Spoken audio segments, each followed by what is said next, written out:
This is my self-introductory slide that I usually waste a few minutes on, but I don't have time today. The only thing I will say from this slide is I'm retired. Who's retired? Congratulations. Who's not retired? Why not? I also like to begin each presentation with something humorous. Generally, you have to read it to appreciate the humor. This is one example. No more needs to be said. All right, let us go to the beginning. The construction of the Titanic, which took place in 1909, took, as you can see, a number of months. It was done in Belfast. Over on the left is the dock in which they built it. Some of you have been there. Some of you have been to the Titanic Museum there. An absolutely fascinating place. When I go through this presentation, I will not necessarily read everything that comes up on the screen behind me. That's your job. Multitask. The ladies will do better than the men. My wife tells me that constantly. Harland & Wolff is the company that did it, and where those white arrows are, if you're familiar with the old ways they used to build ships, it's riveting. They did not weld in those days. Everything was held together with rivets. Remember, rivets.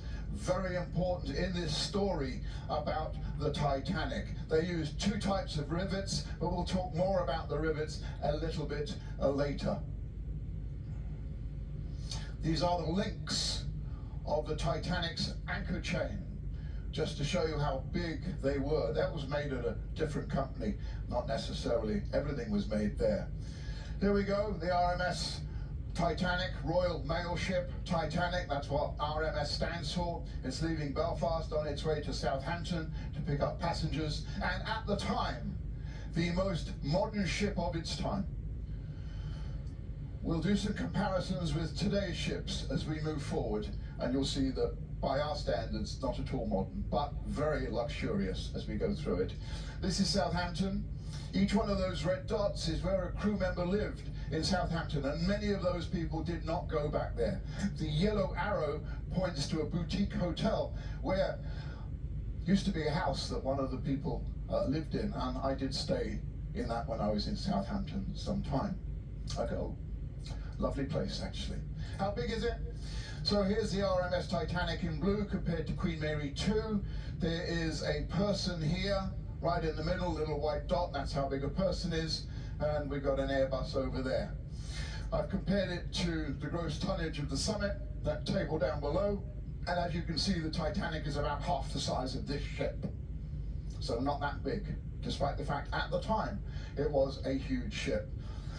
A quote here from Edith. When she got on, she's a survivor, obviously. My word, it's a great big ship. Well, she didn't see the Symphony of the Seas. Look at the size of it compared to the Titanic. Almost 4.5 times bigger than the Titanic. And of course, Royal Caribbean is coming out with the Icon of the Seas that's going to be even bigger. This is the route. It left Belfast, it went to Southampton, it picked up passengers there, it went to Cherbourg, it picked up passengers there, it went to Queenstown, which is known as Cove today, it went across the Atlantic, a couple of days at sea in luxury, then of course the accident occurred. We will go through all of this in detail, and it never got to New York. Some lucky people got off the ship, and one of them is very important to this story, as you'll see as I go through it. Here's some of the lucky people that got off at Cove. 8 people got off at Cove, and one of them was the photographer of most of the black and white pictures that you'll see on this, and that's Father Brown. He took a lot of pictures of it. That is the last picture of the Titanic that was taken before it sank. It's leaving Cove now, crossing the North Atlantic, where it meets its fate with the unfortunate collision. Let's go around this ship and have a look at what it looked like. These are the fares over on the left in the center column. We've got the prices in 1912. I've inflated them to a few years ago so you can see what they were worth. A ticket envelope below and actually a ticket over on the right. And you can see first class was expensive even those days, very expensive. It's in 2 currencies, it's in pounds and in dollars. So for a first class parlor suite in 1912, over $4,000. That's a lot of money. Here are the lucky or unlucky people in Cove. Some of you have seen this building. It's still there. The quay where they got on to the Titanic, I'll talk about that more in a minute, is right there. The remains of it are still in the water. And of course, a few people got off. 123 people got on in Cove. Now, the Titanic did not dock here. It was a tender operation. The Titanic's too big to come right next to this. And here you see some of them getting off the tender, going on to the Queen Mary. And we're all familiar with that. Luggage was not luggage that we have today. As you can see over on the left, compass of cases, and it was a first for the time. The crew took the luggage on board for the passengers. Real luxury this was. That service didn't exist before. People would take their own luggage on. And luggage, as you understand it, is not quite the same as the first class passengers understood it. As you can see here, some of that luggage could be large, because of course they had to look after their fine clothing. As I said, it's RMS, Royal Mail Ship. Not the first by any stretch of the imagination. Many ships were RMS in those days, and here you could see the mail being loaded onto the Titanic. Didn't get delivered, obviously. This is the grand staircase. This is actually from the film. It's a reconstruction, but that was only for the first class passengers. The second and third class did not see this. They weren't allowed in that part of the ship. And as you can see, it is a grand affair indeed. Over on the left, we have the top of the grand staircase. On the bottom left, we have the staircase leading to third class. Over on the right, we have the third class staircase. It's carpeted. This is a luxury for third class passengers. It's carpeted. You might not think that's a big deal, but for those people, that was a big deal. As was some of the other things on this ship in third class. Yes, they didn't have very nice cabins and they didn't spend much time in there, but you'll see some of the luxuries they had. This is Father Brown's cabin. As I said, instrumental in taking many photographs that gives us a view of the Titanic just before it had its disastrous voyage. He had trouble finding this cabin, actually. The signage on a couple of cabins just wasn't in place in time. This was the maiden voyage, and so he finally did find it, and that's what it looked like. And of course, he got off in Cove, and we've got his photographs. Some of the black and white photographs have been colorized to give us an idea of what it was really like. So this is a first-class suite, and the text will tell you what happened to the inhabitants. I'm not going to read that, but you get an idea of what these first-class cabins looked like. Here's another one. Every cabin, first, second, and third class, had running water. Okay, no big deal for the first-class passengers, but for third-class passengers, what a luxury. Running water in the cabin. Again, this is for the first class. This is the private promenade outside Ismay's cabin. So he had his own promenade, and of course, we all know who Ismay is, I hope, chairman of the line. It's a myth that he dressed up as a woman to get into a lifeboat to save himself. If you've heard that, it's not true. There are a number of myths about it. This is a first-class lounge. It was originally designed just for ladies to relax in, but it became the first-class lounge. It looks very lovely. Here we have the first-class gym. In the background, we have William Parr. He's an electrician who was traveling first class. He did not survive. As the gym master who's rowing, they did not survive, either one of them.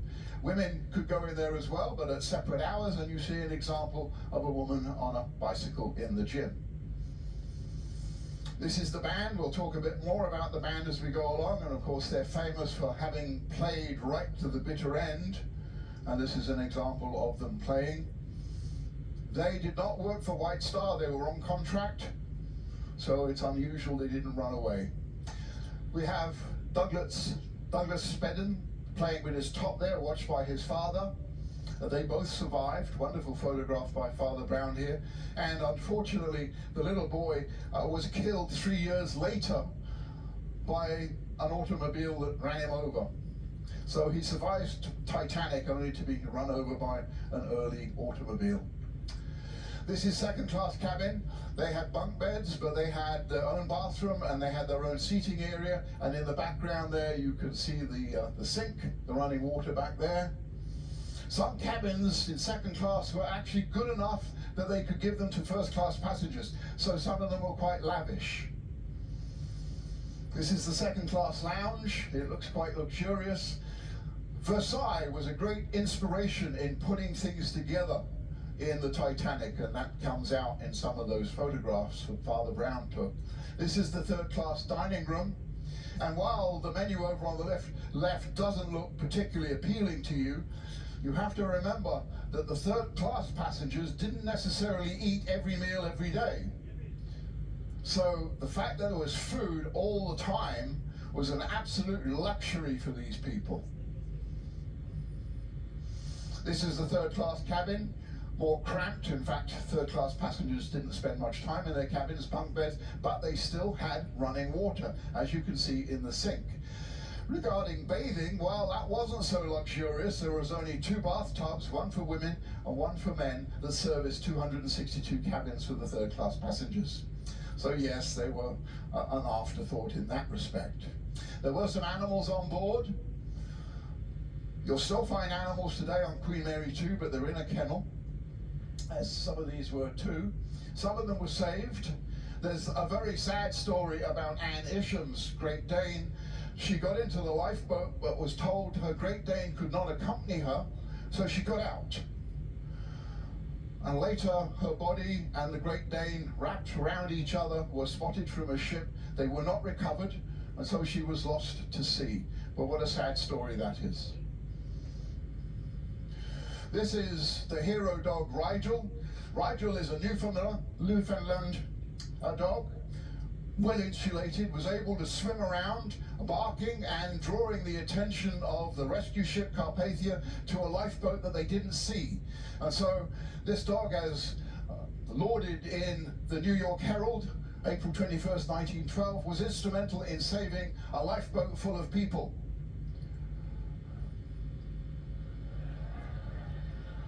No such dog was on the ship. Don't believe everything you read in the newspapers. More about that as we go along. This is the hairdresser. There were 2, one for the first class, one for the second class. If you were third class, well, you just had to let it grow for the time it took from leaving Ireland to get to New York. It wasn't that long, no big deal. Café Parisien, well, first of its kind on an ocean liner, overlooked the ocean, and as you can see, some nice delicacies on the menu there.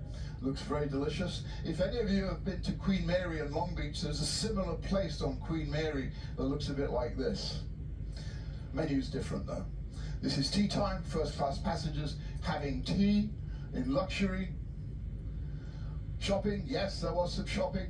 This woman that is selling Irish lace must have been able to foresee the future. She got off. Yeah, she just came on and sold lace and got off, but there was some shopping as well. This is the promenade deck. That's probably Captain Smith in the distance. We're not quite sure who that is. It gives you an indication of the size of it. Here's another view of the promenade deck. There were actually 4 of them, one on the very top, 2 like this, and then one further down that was covered. And as you can see, quite broad. This is the swimming pool. It was a heated pool, the first of its kind, on an ocean liner. Hot seawater. And I'll let you into a secret. That swimming pool, to this day, is still full. What a bad joke that was. This is the Turkish bath. I wish I could find a colorized version of this. It must have been absolutely wonderful in there. And yes, you guessed it, first class only could use the Turkish bath. These are the lifeboats. This is the top deck. And yes, this is the scandal, because if they'd have put all the lifeboats on the ship, it would have obscured the view of those promenading on the upper promenade deck. So they removed more than half of them, which meant they could only evacuate at most 50% of the passengers and crew. These are the boilers. These are not actually Titanic's boilers, but very similar. This is what it would have looked like, and these men that you see working here, those that were working on the Titanic, worked as the water rose up and drowned them, trying to keep the ship under power for as long as possible. What absolute dedication to their job. These are the propellers. There were 3 of them, and to this date, they are the largest propellers ever to have been put on a ship. Even with the gigantic ships we've got today. Of course, it's a different technology. Communications is not what you think it is today. There's no telephones around the ship as you see on this ship. It was something like this, using passageways to carry sound, using whistles to alert someone at the other end that you wanted to say something. That's a typical communication station on a ship of its time. This is the Marconi room, the radio room. It's the only picture of the room. Father Brown took this in 1912. The people that worked in the Marconi room on ships at the time did not work for the ship line. They were under contract to the Marconi company. This is very important when we talk about the Californian, as you'll see when I get into the aftermath of the accident. There were 2 operators here, and we'll talk about them a bit later. Now, the collision itself. This is the location of the Titanic, shown here, and some of the ships around it. The dotted lines and the hatch lines show you the limit of ice and icebergs at the time. So they're actually sailing through parts of the Atlantic that had ice on it and had icebergs there. And up to that point, of course, nothing really serious had happened. The bottom picture shows you the 2 courses, one for summer, one for winter. Obviously, in the winter, you go further south. This is what it would have looked like from the deck. This is another ship going through there, and as you can see, clearly ice covered in the ocean. Icebergs are around, as these 2 pictures from newspapers show. Over on the right, we have an iceberg shown quite close to a destroyer, so you can see how big the iceberg is. That's how big some of the icebergs were. They were enormous compared to the ship. And don't forget, 94% of that iceberg's underwater.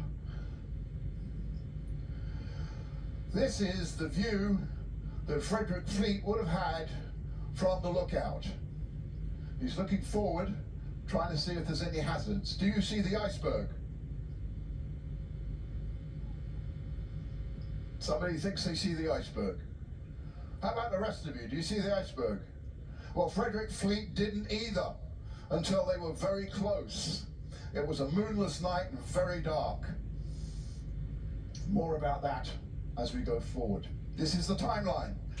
11:30, we're traveling through at 20.5 knots. Maybe we're going too fast through the ice field. It's dark. It's said they were trying to get the blue ribbon, but probably not, because other ships were doing just as well, even in the White Star Line. So no, I don't think that's actually the reason. 11:40, 10 minutes later, Frederick Fleet reports the iceberg right ahead, and he means right ahead. They were very close to it at that point. They only had chance to change course slightly, and then the grazing occurred, which I'll talk about as we go along. 20 minutes later, Captain Smith is told that the Titanic is going to sink. The unsinkable ship is going to sink. At 12:25, he orders the lifeboats to be lowered, but as I already told you, they've only got room for half the passengers. 20 minutes after that, the first lifeboat leaves, and it's got lots of empty seats, unfortunately. And then at 1:15, the ship tilts as the bow gets heavy and it starts to go down. At 1:30, people panic. Some of them start to jump off into the frigid waters of the Atlantic, which is not a good idea, but what can you do? At 2:18, it breaks in two. The bow sinks. The stern is still afloat for a little while, and then it goes at 2:20, which is like 2 minutes, and it's gone. The Marconi room, the radio room, had been receiving warnings of ice, but that didn't get translated to the bridge. And in fact, before 11 o'clock on the 14th, they had 6 warnings of bad ice there. Their main job in the Marconi room was to send and receive telegrams from other rich people to the rich people on the ship. That was their job. Their job was not to monitor the weather, although that's part of it, but their primary job was to satisfy the first-class passengers in sending and receiving messages. And as you see here, when the Californian, which is the closest ship to them, actually tried to send them a message about the ice, the Californian was told to shut up because they were dealing with these passengers' messages to the shore. The actual wording is shut up, I'm busy, I am working Cape Race. That means I'm sending telegrams, receiving telegrams for the passengers. This is Bride. He survived, the other one didn't. They remained at their posts while the water flooded their compartment right up to their ankles, and then they decided they had to get out. That's cold water, so cold he's got frostbite in both of his legs. The other radio operator did not survive. Captain Smith orders the distress signal. In those days it wasn't SOS, it was CQD, all stations distress. It was Bride that suggested they use the new signal, the SOS that we're all familiar with today. This is what it sounded like. They didn't have voice communications, they could only deal with Morse code. That was the only way they could communicate in those days. And the Morse code that you're listening to right now is going CQD, this is Titanic, CQD, CQD, struck iceberg, CQD, CQD, require assistance, SOS, SOS, CQD, SOS, SOS. And they continued sending that for as long as they could until the pain was too much in their ankles and they abandoned their posts. How big was this iceberg? We know that ice was on the top deck. When the ship hit it, ice was bounced up onto the top deck, so it was obviously taller to do that. We also have some eyewitness accounts of what the iceberg looked like. So you get an idea of the size of the iceberg to the ship here, and there are estimates of how big it is up on the screen. And remember, of course, most of it is underwater, so we don't know that shape. These are some potential killers, if you like. These are pictures that were taken by ships in the area immediately after, and each one of these icebergs actually had some paint down at the waterline indicating that something perhaps had collided with it. I'm not drinking beer. This is actually ice latte in a can from Bar Harbor, so we missed it, you can't get one, sorry.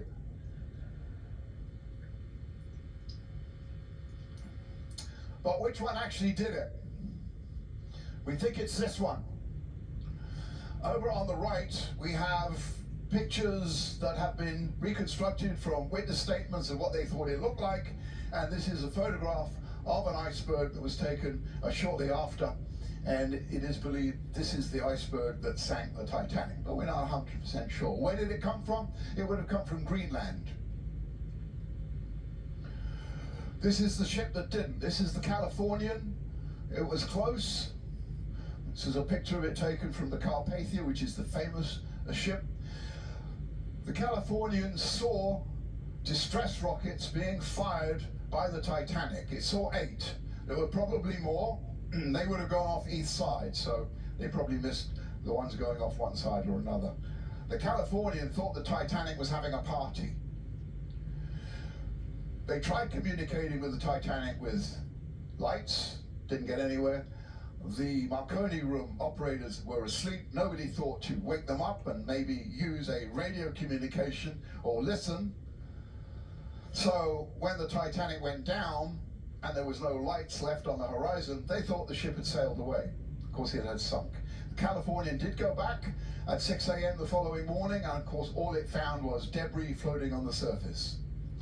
The captain shown here, Captain Stanley Lord, was severely criticized by the American Senate, and basically his career was over through his lack of response. Who's seen the film? Enough of you.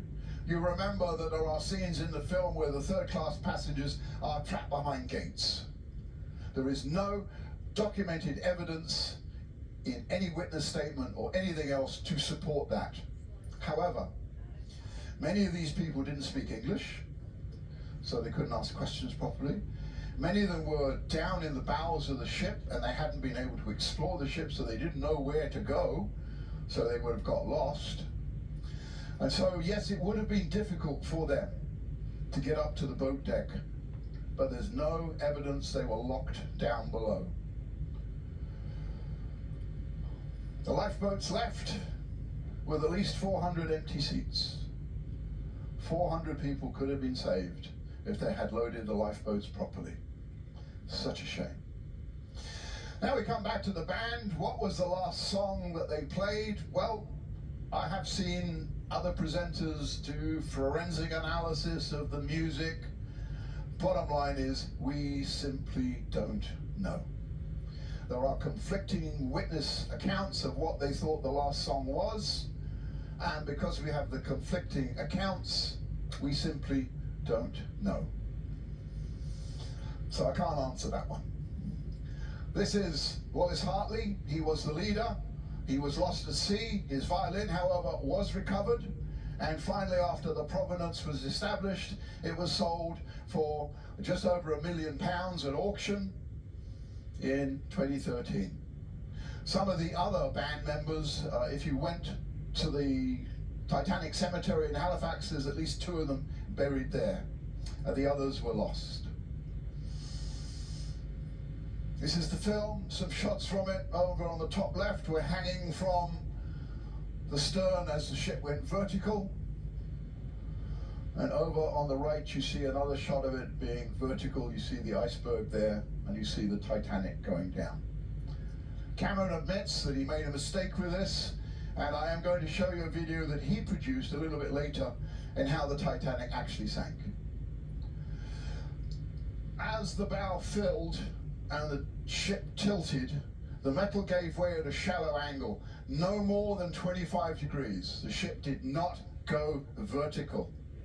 Remember that, the ship did not go vertical. Why did it sink? It's unsinkable, right? We all know that. Remember, I said rivets. Rivets are a reason that it sank. And let me explain that. There were steel and iron rivets. The steel rivets were very strong. The iron rivets, not so much. Where did they put the strong rivets? In the middle. Where did they put the not so strong rivets?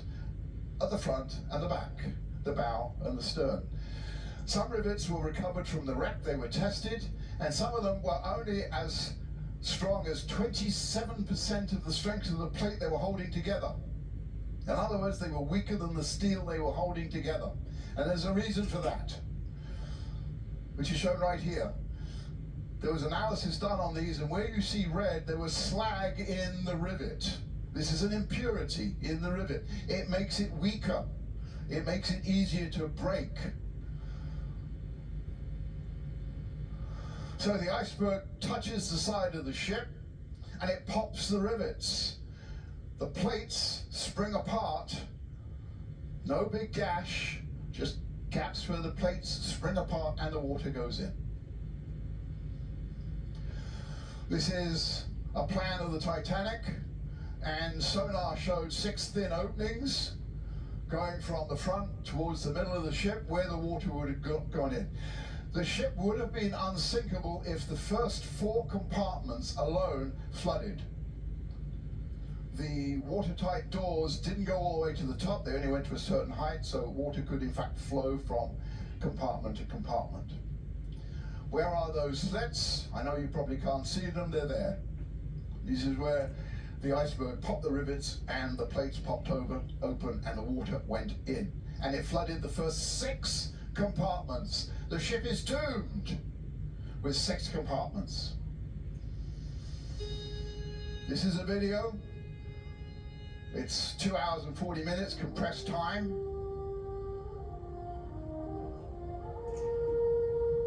So a glancing blow on the iceberg. The plates are now apart, there's water pouring in.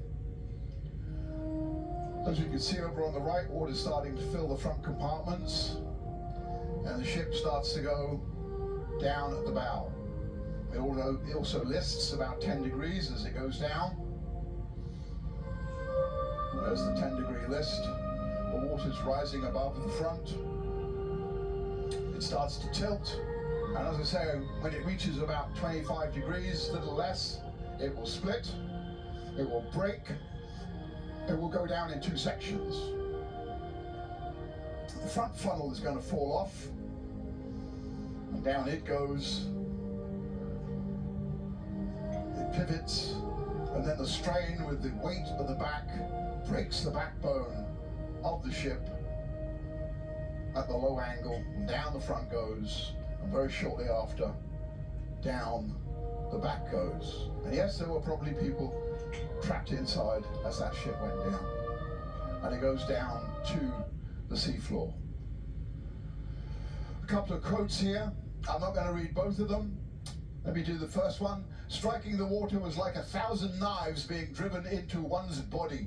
The temperature was 28 degrees, 4 degrees below freezing. When you plunge into water that cold, if you're not particularly well, it will give you cardiac arrest. So you can die immediately you fall in that water. The next thing that kills you, of course, is hypothermia, and that doesn't take long at that temperature. So anybody in the water is doomed unless they get pulled out very quickly. Now let's talk about the lost and the found, and of course the lost wins in terms of numbers. These are the numbers as best we know. The only accurate numbers of the people on the ship were on the ship, because some people got on at the last minute, and that information would be in the purser's office at the bottom of the sea. But the only column really you should be focusing on is this one over here. This is the lost, the percentage of people that are lost. I'll just highlight one. Men in second class, 92% of them died. Another one I'll focus on, the crew, the women in the crew, 13% of them died.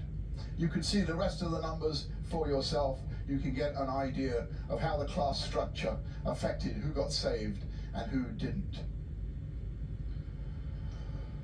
Newspapers, over on the left. They got it wrong. In the center, they got it wrong. Titanic sunk, no lives lost. Over on the right, they got it wrong. Titanic sinking, no lives lost. But of course this disaster actually changed the way safety was looked upon from all ships thereafter. This is one of the lifeboats. This is Collapsible D. It was picked up by the Carpathia the next morning. Some of the lucky people there, you see them wearing their life jackets. More about those in a second. Right now, this is one of the life jackets. Only 9 remain today. They were made of cork. They were quite heavy. The problem with these life jackets is if you hit the water in the wrong way, the back of the life jacket made of cork would snap up and break your neck. So the life jacket was not necessarily a life jacket. In certain circumstances, it was a death jacket as well. We don't know how many of them were used. And that particular one that's shown there sold for £60,000 in 2007 at an auction in Christie's in London. These are some of the survivors on the Carpathia, the lucky people. These are on the left. That's one of the lost that was recovered for burial later. Over on the right, there is a body being pulled out of the water. These are the unrecovered and the recovered, and as you see, the ones lost are the bulk of them. Almost, well, over 1,100 people never found. Some of you went to this, the graveyard in Halifax. Some of you saw Jack Dawson's grave over on the left. Did you see that one? Any of you? Did you see it? Well, it's not Jack Dawson, it's John Dawson. It's a complete coincidence that there was someone on the ship by the name of Dawson. Most of them are buried in this cemetery here, the Fairview Cemetery, 121 graves. There are 2 other grave sites in Halifax where some are buried and some were shipped elsewhere, and some were taken back out to sea because the bodies were badly damaged. The 166 were taken back out and buried at sea. These are the lifeboats that were recovered from the Titanic, not all of them. This picture was taken in New York at Pier 59. They've all vanished. have been looted or broken up, or they've gone. We've got no trace left. The only thing that's left of any of these is the number 6, but I'll get to that in a second. On the ship on the left, the lifeboat on the left, there's a Pomeranian on that. On the right, there looks like there's a dog in somebody's coat there. It's marked with the red arrow. We're not sure about that because that's collapsible D. The dogs that did survive were known to be on 3, 6, and 7, so not quite sure if that's an artifact or not. The number 6 from Lifeboat 6 still exists. It's in a private collection. It's shown here. The piece of paper underneath is reproduced over on the left, and there are 2 fundamental mistakes in that text, which I won't go into. I don't have time, but nonetheless, don't believe everything that's written down. It's not always true. This is the last lifeboat that was found. It was a month later. It's shown over on the top left over there. There it is. And when they got to it, there were 3 bodies in there, and there was a wedding ring in there, and they recovered those. And that was the last thing that was found. They left the lifeboat at sea to suffer its fate. This is Captain Smith. We don't really know what his last words were, but he's reputed to have said, "Well, boys, do your best for the women and children and look out for yourselves." We don't know where he went. Maybe he went to the bridge. Over on the left, he's shown with his dog, who was not on board. So the dog was not lost, but he was. And perhaps, as I said, on the bridge, went down with his ship. There were 2 international inquiries, one in England and one in America. Some witnesses appeared at both, and we'll go through it. Now, as I said earlier, we all know it's unsinkable. Well, it was practically unsinkable in trade magazines, and then the practical got left behind, so it became unsinkable in popular media. And as you can see, the black lines there show you the height of the watertight compartments, and obviously if the water rises above the watertight compartments, it goes into the next one. And that's exactly what happened when 6 of them were breached. So, thought unsinkable, wasn't unsinkable, but nonetheless that myth still carried on into the inquiries, and it coloured what happened.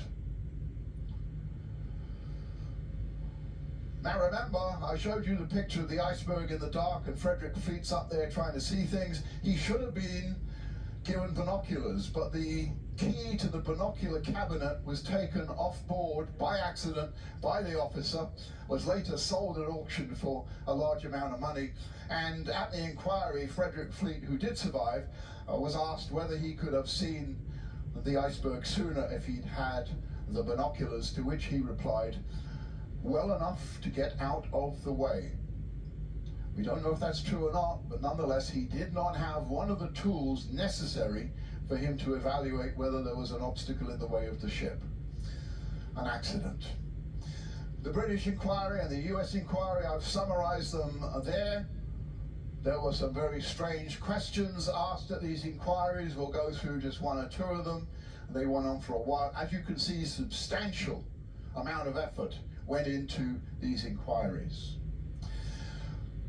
Newspaper article here actually highlighting some of the strange questions. I know you can't read it, so I've reproduced it here, and I won't go through all of these, but you know, one of them is 48 degrees Fahrenheit above zero.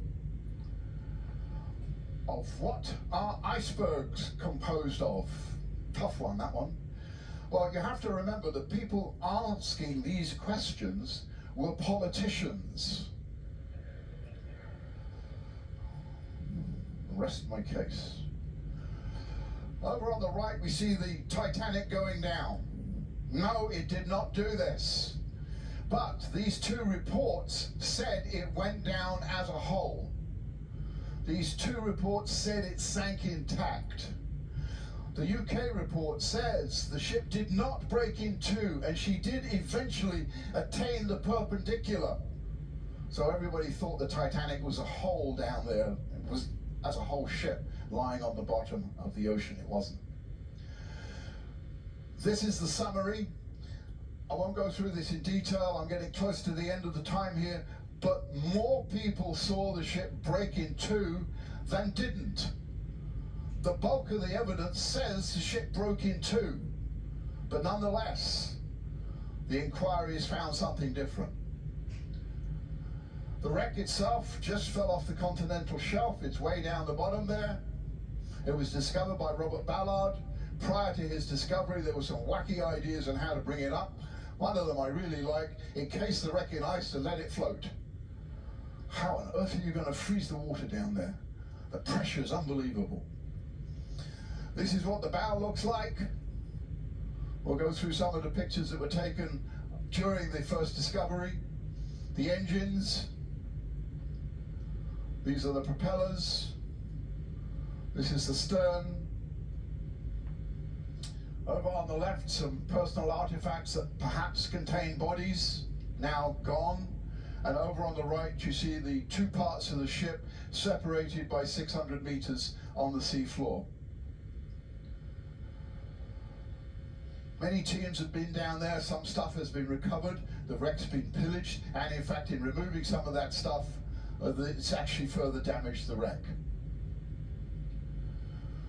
This is a picture of Captain Smith's bathtub in his cabin. It was captured in the early explorations. As of 2019, it's gone, because the whole ship is being consumed by bacteria, and it's estimated by 2013 there really won't be anything left.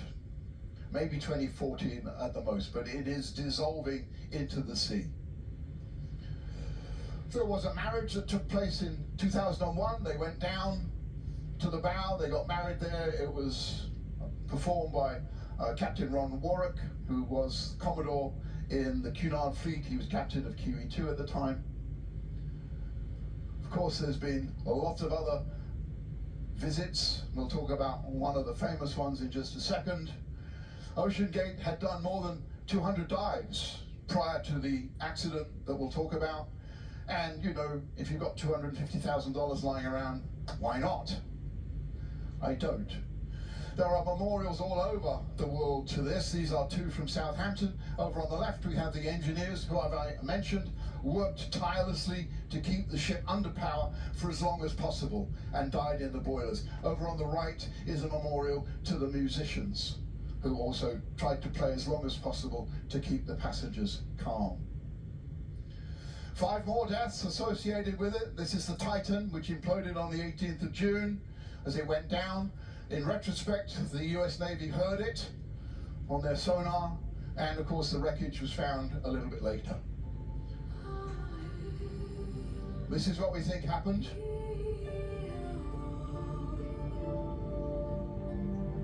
Thousand meters, 2,000 meters, 3,000 meters. Something happened around here because the ballast was released. They knew they had a problem. Don't know how long the problem took to manifest itself, but when the structure of the cylindrical body gave way, it would have been very, very fast. They were just sitting inside the cylinder. The implosion would have taken about 20 milliseconds. It takes about 50 milliseconds for your brain to react to anything. So it happened faster than they even knew. And of course, as the air was compressed, it would have heated up to very high temperatures. That's a slow motion of it. And the red, of course, is the inhabitants coming out completely destroyed during that implosion. I don't believe they're doing dives anymore.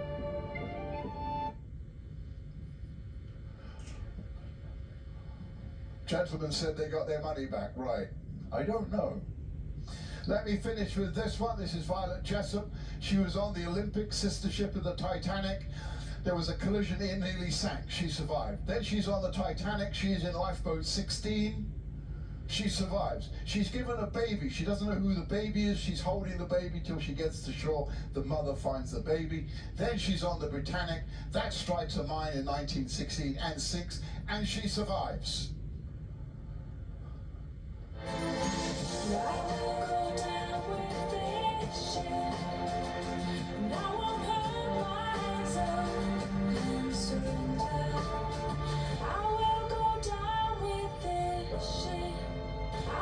My next presentation is going to be at 9 o'clock again. Unfortunately, it's going to be after a night when the clocks go forward.